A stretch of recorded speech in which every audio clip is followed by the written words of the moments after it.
Amarok V6 con 258 caballos, la más indomable de las Amarok.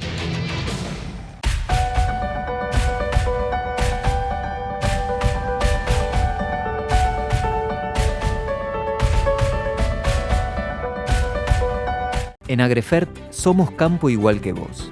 Y desde que establecimos nuestra misión en 1999 de contribuir a producir más y mejores alimentos, trabajamos incansablemente para darte el apoyo que necesitas. Desde este predio ubicado en Comirsa San Nicolás, despachamos commodities y formulamos nuestras líneas nitrogenadas líquidas Surco, Surcomax y las mezclas sólidas Chacarero con la sinergia perfecta entre nitrógeno, azufre, zinc y calcio.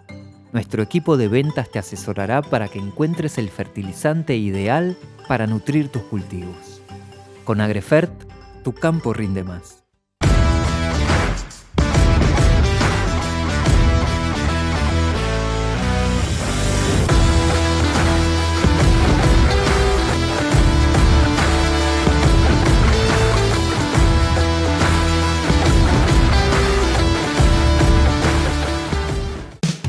El campo evoluciona, nosotros también. Con Galicia Rural podés acceder a la mejor financiación para la compra de hacienda e insumos agrícolas con las principales marcas.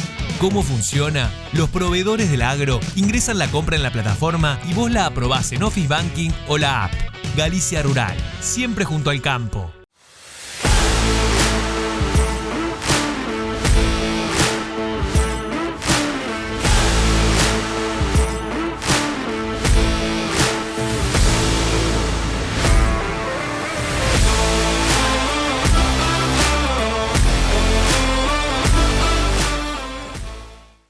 Te contamos con orgullo que Santa Fe, tu provincia, es la segunda provincia que más exporta al mundo y que de los más de 190 países que existen, exporta a más de 135. Y por si no lo sabías, $1 de cada 4 de los que exporta Argentina surge de productos hechos por santafesinos. El gobierno de la provincia lleva adelante un plan estratégico para sostener y potenciar el desarrollo productivo, obras, conectividad, energía, financiamiento, vinculación. Santa Fe, provincia productiva.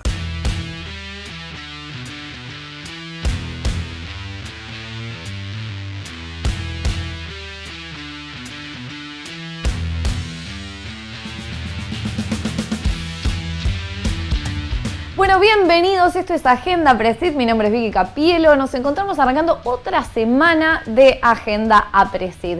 Antes de arrancar queremos agradecer a la Bolsa de Comercio de Rosario que nos hacemos esta bellísima transmisión y a las empresas que nos acompañan y están con nosotros todos los días de agenda, a Banco Galicia, Volkswagen, Agrefert, Provincia de Santa Fe, Metalfor, Telecom y UPL. Además nos acompañan los medios Cadena 3, Mitre y AgroLink. La temática que va a tocar el día de hoy es, nos estamos adelantando a la campaña gruesa y vamos a estar hablando con Gustavo Ferraris del INTA Pergamino y Pablo Volati de Agrosustentable para conversar un poco sobre lo que es fertilidad química y disponibilidad hídrica en el suelo. Si les parece, vamos a escuchar a los especialistas a ver qué nos decían en este tema. Adelante. Bueno, muy buenos días para todos. Quiero agradecer especialmente a Presid por invitarme nuevamente a ser partícipe de estos encuentros de intercambio y bueno, muy contento también de compartir el espacio con Pablo Volati, que es un ex compañero de INTA y gran amigo de la profesión. Bueno, claramente nos encontramos frente a una campaña muy singular, ¿no? Donde bueno, aparece todavía los resabios de la triste campaña 2022/23, la más seca y difícil de la historia, y bueno, eso ha generado determinadas características de los ambientes productivos que van sobre todo al cultivo de maíz y soja, que todavía estamos viendo. En particular, nos encontramos con perfiles de suelo que aún se encuentran con una escasa recarga en la zona norte de Buenos Aires y sur de Santa Fe.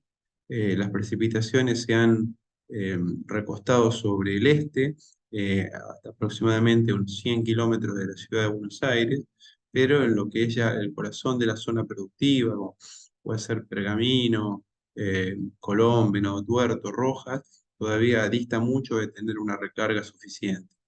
No obstante, bueno, el pronóstico de un fenómeno del Niño es un aliciente y hay una gran expectativa, digamos, de parte de los productores para definir sobre todo lo que es fecha de siembra, el nivel tecnológico de maíz, en una campaña que está muy cercana a su comienzo, casi a un mes del inicio de la siembra. Una de las particularidades que tiene, digamos, este comienzo de año, de año productivo, digamos, para la gruesa, es que nos encontramos con un remanente de fertilidad muy marcado. Eh, este tiene que ver con el antecesor y con el nivel de rendimiento que se obtuvo en la campaña pasada. Muchos de los lotes que van a maíz provienen de trigo-soja. El trigo es un cultivo muy fertilizado y lo que vemos son niveles de fósforo y nitrógeno muy altos, especialmente digamos, en la forma de nitratos, y eso tiene que ver con que digamos, incluso el fertilizante que pusimos el año pasado está ahí, digamos, ¿no? Entonces, bueno, eso significa, digamos, un crédito de la campaña pasada hacia esta que puede disminuir, digamos, las necesidades de fertilización. Así como en trigo remarcábamos la importancia de medir el agua útil en el suelo, y esto también vale para siembra de maíz temprano, creo que no podemos dejar un solo lote destinado a maíz en lo que no cuantifiquemos la cantidad de nitrógeno, porque eso nos va a permitir, en la mayoría de los casos, reducir los niveles de fertilización con respecto a lo que usábamos en campañas anteriores. Por supuesto que la vía de diagnóstico, ¿no es cierto?, es ese valor que medimos de nitratos en forma de concentración, pasarlo a kilos por hectárea y sumarle, digamos, una determinada cantidad de fertilizante para llegar a un objetivo de nitrógeno. Y bueno, los valores, los umbrales son por todos conocidos. Disponibilidades, por ejemplo, de 150 unidades, suelo más fertilizante para 10 toneladas, o un poco más arriba, 180 para 12. Alrededor de 15 unidades de nitrógeno, suelo más fertilizante para alcanzar una por tonelada de rendimiento que se espera obtener. Con respecto a la tecnología de fertilización, digamos, en general, los mejores resultados, particularmente si vamos a un ciclo húmedo donde podemos esperar que quizá durante el año, Dios mediante, se presenten lluvias copiosas, la fertilización dividida que va acompañando la demanda del cultivo, en general es lo más eficiente. De modo tal que un esquema ideal podría ser poner parte del nitrógeno ahora al inicio, con una doble fertilización, una incorporación previa, y después en un estado relativamente temprano, de 3 a 6 hojas, complementar en función de la disponibilidad de agua en el perfil, el nivel de nitratos o una franja de referencia que podamos hacer, comparando el lote con una franja saturada de nitrógeno, donde, digamos, podremos usar fuentes sólidas o líquidas, incorporadas o en cobertura total, según la proximidad de una lluvia y la fortaleza de la fuente para resistir procesos como, por ejemplo, la volatilización. Eh, eh, yo creo que es muy importante dejar parte de nitrógeno para la postemergencia, para hacer repasos, porque hoy es muy difícil definir un nivel de rendimiento. Con la recarga actual no podemos pensar en productividades demasiado altas, pero, digamos, ya de nuevo, el pronóstico de un año húmedo posiblemente nos eleve ese objetivo, ese potencial bastante más si lo miramos más adelante. Entonces, en la medida que vayamos capturando agua, podremos subir el objetivo de rendimiento y mejorar la fertilización. Eh, por otra parte, digamos, ese valor inicial que tomamos en forma de nitratos es como una especie de foto de inicio de la campaña, pero no nos dice nada acerca de la dinámica, ¿no?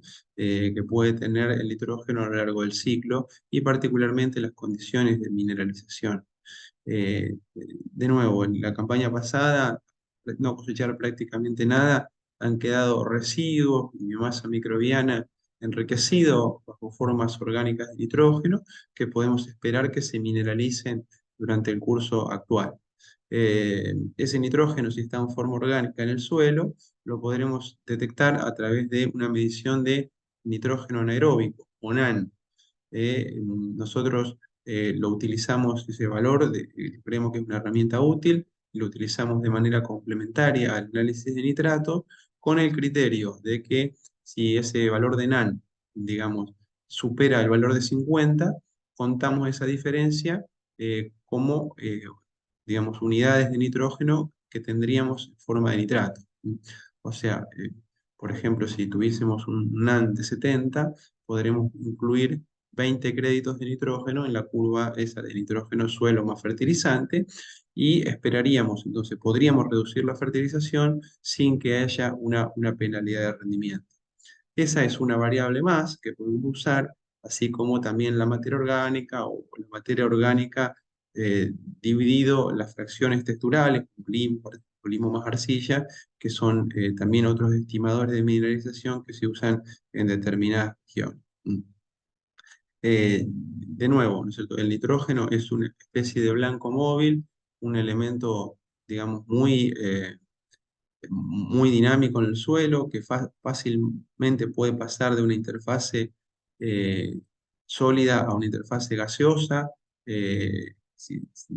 o puede llegar a ser lixiviado si tenemos lluvias copiosas, de modo que tener algún instrumento, digamos, que prediga su evolución en el ciclo, o ir monitoreando su disponibilidad, es un proceso relevante para hacer buenos ajustes.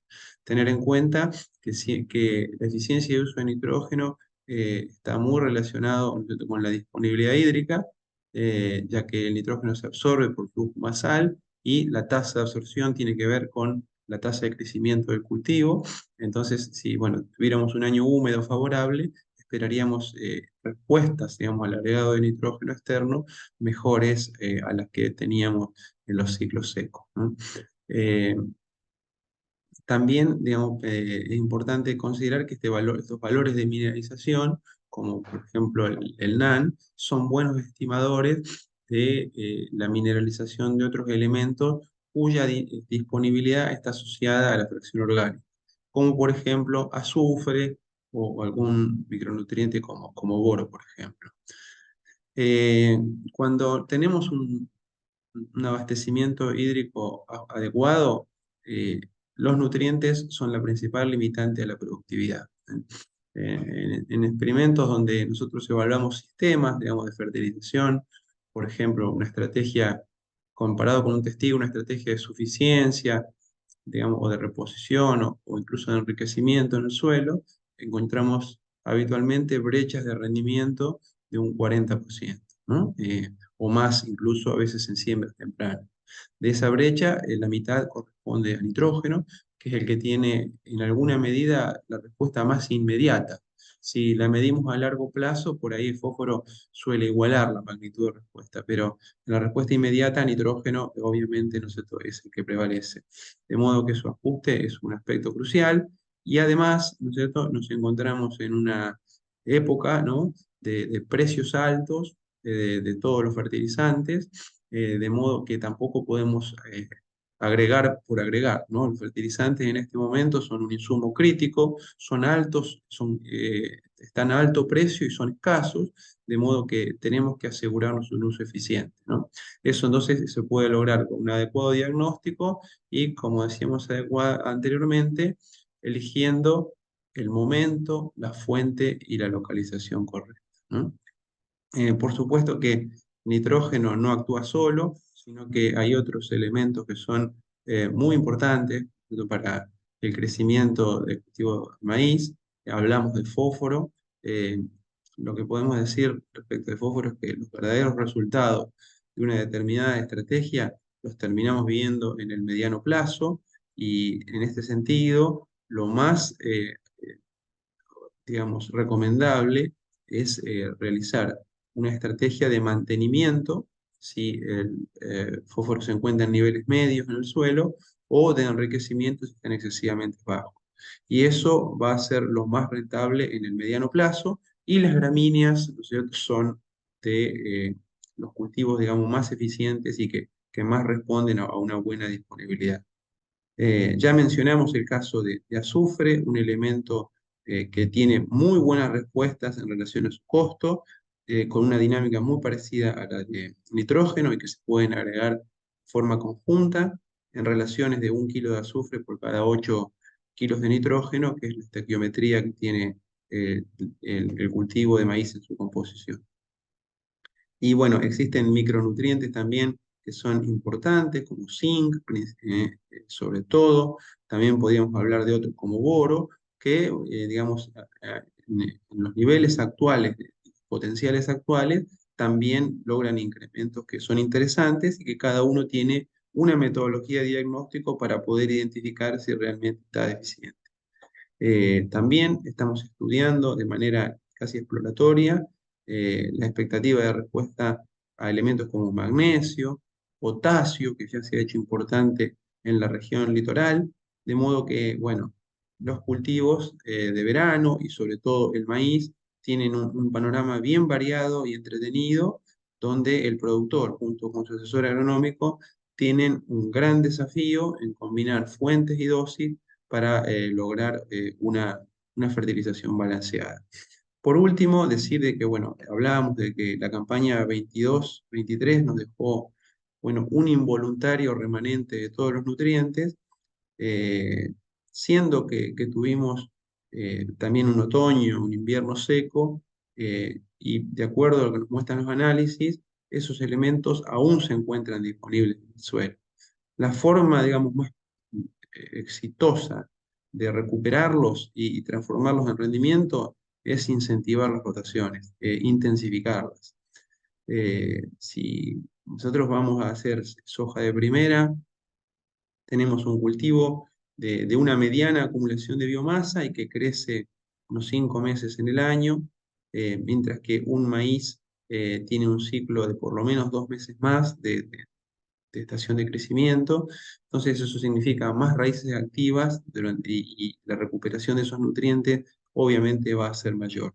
Lo mismo pasa con los doble cultivos. Entonces, bueno, si no lo hemos podido por determinadas situaciones, no teníamos, digamos, definido el esquema productivo o no teníamos recargado los suelos, no fuimos a cultivos de invierno en esta campaña, probablemente en las próximas secuencias de doble cultivo también son muy eficientes y nos van a permitir en alguna medida, ¿no es cierto?, tener una producción compensatoria de aquello que no pudimos lograr en la pasada.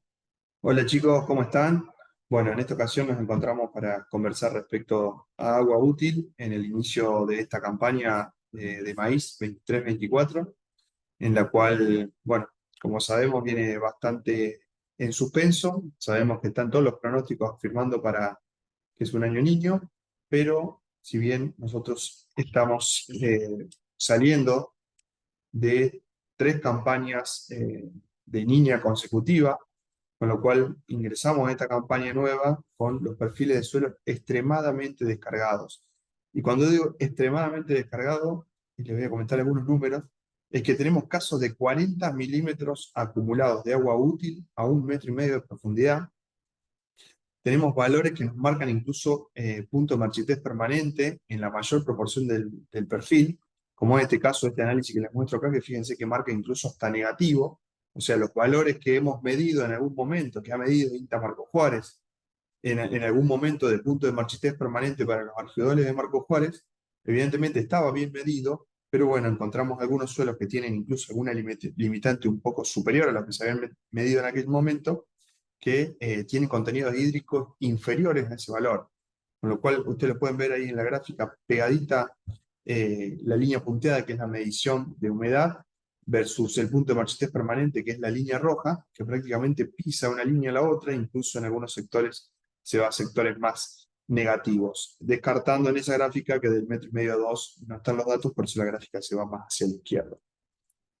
Si hacemos un sectorizado de Marcos Juárez, vemos, bueno, sectores que tal vez tienen alguna influencia de suelo, o de tipo de suelo. Encontramos el agua útil acumulada a 1,5 metros de profundidad.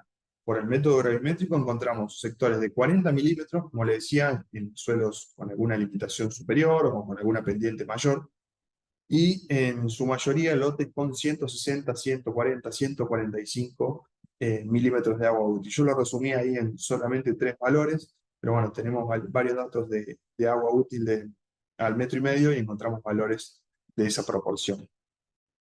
Un dato por ahí interesante para analizar es cuánto llovió años anteriores, desde enero del año en cuestión hasta la fecha, hasta fines de agosto, en el cual fíjense que en el 2019, en el 2020, en el 2021 tuvimos casi 600 milímetros, 2019 y 2020 tuvimos entre 420 y 470 milímetros. En el 2022, que fue el año pasado, que teóricamente fue una niña muy extrema, tuvimos 300, casi 60 milímetros, y hoy, en el 2023, estamos prácticamente con los mismos milímetros acumulados que el año pasado de lluvia. Y vemos valores muy parecidos a contenido hídrico de lluvia, a contenido hídrico, perdón, de suelo que teníamos el año pasado. Con lo cual, hasta el momento, venimos en una situación similar a lo que fue la campaña pasada, con las expectativas, o con el suspenso, como les decía al inicio, de que este año va a ser niño. Entonces, bueno, en algún momento esas precipitaciones y esa recarga va a llegar. Cosa que está claro que en la situación actual en la que estamos, eso no ha ocurrido todavía. ¿Cómo, cuándo debemos medir el agua útil? Mínimamente la recomendación es medirlo unos 10 días antes de la siembra. ¿Por qué digo 10 días antes de la siembra? Como para uno ya ir teniendo el parámetro y poder ir armando la planificación, porque es probable o puede ocurrir que fines de agosto, principios de septiembre tengamos algunas lluvias y tengamos alguna mínima recarga. Pero bueno, mínimamente tenemos que tener estos datos unos 10 días previo a la siembra. O, si no, como digo, cuando tengamos alguna duda de que el perfil está descargado, como puede pasar estos años que venimos en escenarios secos. En otros años que veníamos con escenarios más húmedos, prácticamente no teníamos esta duda, íbamos con una pala o con un barreno y ya simplemente haciendo el agua al tacto, ya teníamos el resultado en nuestras manos, no hacía falta hacer todo el proceso. Pero bueno, estos años que están en duda, que no sabemos dónde estamos parados, esta sería una de las propuestas. Obviamente el agua útil es clave en la planificación del cultivo, para elegir obviamente el híbrido, la fecha, ¿sí? Si lo vamos a sembrar a principios de septiembre, si vamos a esperar una recarga durante el mes de septiembre y parte de octubre y lo vamos a sembrar en octubre, o si directamente vamos a descartar las fechas de septiembre y octubre y pasarlo a un tardío. También vamos a obviamente planificar la densidad en función de la fecha de siembra y el híbrido y el planteo. Dónde, cuándo y cuánto fertilizarlo también es una de las herramientas a tener en clave para planificar en función obviamente del agua útil al inicio del cultivo. Yo acá les muestro 3 resultados bien contrastantes de agua útil, en el cual en el primero que vemos ahí, enmarcado en verde, es un lote que tiene 208 milímetros de agua útil, tiene un muy buen contenido de humedad y posiblemente este lote con una lluvia en septiembre de 40, 50 milímetros podríamos estar largando la siembra. Este resultado o este análisis fue hecho para trigo, no es para este momento. Simplemente lo que les quiero mostrar es que un resultado de agua útil que nos esté mostrando al momento de la siembra unos 200, 210 milímetros de agua útil, tenemos una recarga en superficie, como podemos ver en la imagen, pero obviamente vamos a requerir que luego ocurra esa recarga en los meses de noviembre, como no tienen prometido los climatólogos. Pero bueno, a simple parámetro, 200, 210 milímetros sería como un piso, ¿sí? En el cual con yo 50, 60 milímetros estaría alargando cómodamente la siembra de esos maíces. Tenemos otro escenario un poco más comprometido de humedad, como podría ser este enmarcado en recuadro amarillo, en el cual ya tenemos 160 milímetros acumulados de agua útil al metro y medio, con lo cual en este caso ya necesitamos más de 60, 70 milímetros para alargar la siembra durante el mes de septiembre de estos maíces. Y después tenemos una situación mucho más extrema en la cual tenemos prácticamente 0 milímetros o 40 milímetros, como le comentaba alguno de los otros casos, en los cuales ya en estos casos puntualmente, salvo que tengamos una recarga muy grande, de 200, 250 milímetros durante el mes de septiembre, sino yo creo que ya esto es una situación en la cual debería sí o sí ir a una situación, a una recarga hídrica, darle tiempo entre septiembre, octubre y noviembre para que recargue ese perfil y estar siendo directamente una fecha de siembra de un tardío de diciembre. ¿Sí? Con lo cual acá tenemos 3 escenarios totalmente contrastantes, de más de 200 milímetros acumulados al metro y medio, de 160 milímetros acumulados al metro y medio, pero con un horizonte A o los primeros 50 centímetros del perfil muy descargados por la evaporación, y una situación extrema, como le decía, la del rojo, en la cual va a necesitar de todo septiembre, octubre y noviembre para recargar el perfil, o acumular esos 250 milímetros en ese periodo para ir a una siembra un poco más segura. Las conclusiones finales y recomendaciones en vista de esta nueva campaña gruesa que, como les decía, arranca con muchísimo suspenso, que es una campaña clave, que no podemos fallar, que es preferible bajar riesgos antes que ir a buscar el pleno o ir a buscar los altos potenciales, si no tenemos asegurado o si al menos no sabemos dónde estamos parados con respecto a la oferta hídrica del suelo. Monitorear el agua útil inicial e ir sumando esos milímetros que van ocurriendo de lluvia hasta alcanzar los milímetros que nos aseguren el éxito, como les decía al inicio. Sabemos que el maíz es un cultivo que es muy sensible a un mal nacimiento, a un nacimiento desparejo, con lo cual la implantación en tiempo y forma de ese cultivo y el planteo por estabilidad de tamaño que tengan esas plantas, sabemos que va a tener mucha influencia sobre el rendimiento final. Así que también es importante no solamente monitorear el agua acumulada hasta el 1,5 metros, sino asegurar obviamente la estabilidad en el nacimiento de ese cultivo. Atrasar la fecha de siembra o incluso, como les decía antes, pasar a un tardío si no está asegurado el piso para ese maíz temprano, y cuidar el agua en los barbechos. Y en estos cultivos de servicio es preferible, cuando tenemos un cultivo de servicio, en mi opinión, es preferible resignar algunos kilos de materia seca de ese cultivo de servicio y no el rinde del cultivo de renta. Así por ahí esto está más, no solamente asociado al maíz, sino también al cultivo de soja que tienen los antecesores del cultivo de servicio, en los cuales en muchos casos estamos cortando el ciclo de esos cultivos de servicio en esta fecha.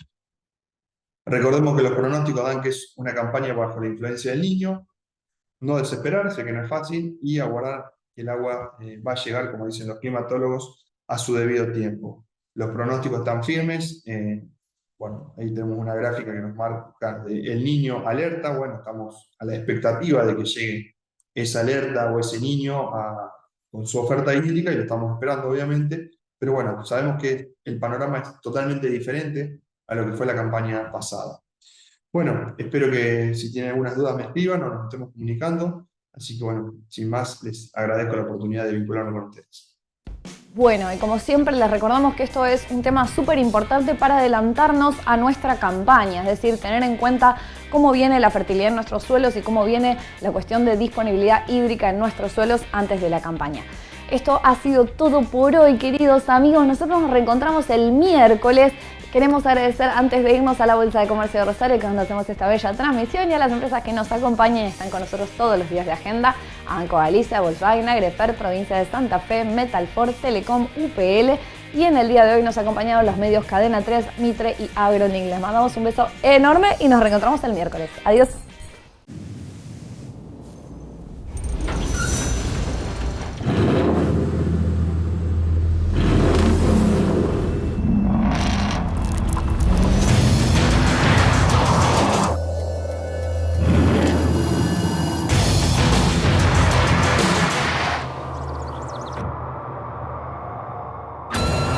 Amarok V6 con 258 caballos, la más indomable de las Amarok.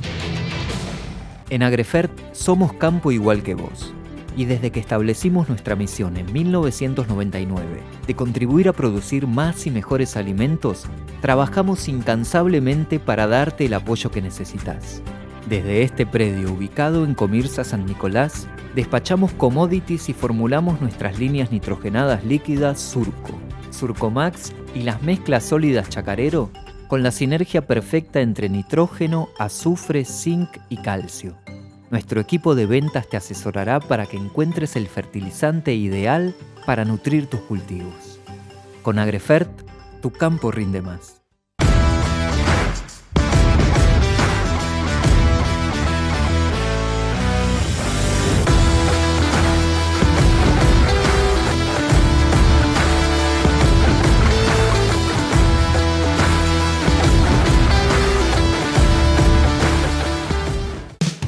El campo evoluciona, nosotros también. Con Galicia Rural podés acceder a la mejor financiación para la compra de hacienda e insumos agrícolas con las principales marcas.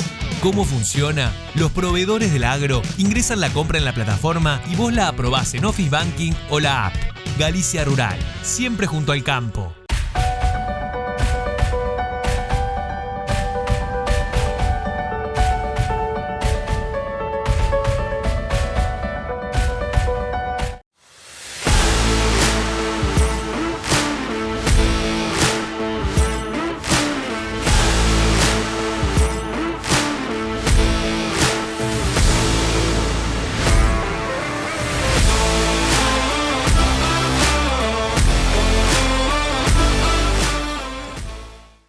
Te contamos con orgullo que Santa Fe, tu provincia, es la segunda provincia que más exporta al mundo y que de los más de 190 países que existen, exporta a más de 135. Y por si no lo sabías, $1 de cada 4 de los que exporta Argentina surge de productos hechos por santafesinos. El gobierno de la provincia lleva adelante un plan estratégico para sostener y potenciar el desarrollo productivo, obras, conectividad, energía, financiamiento, vinculación. Santa Fe, provincia productiva.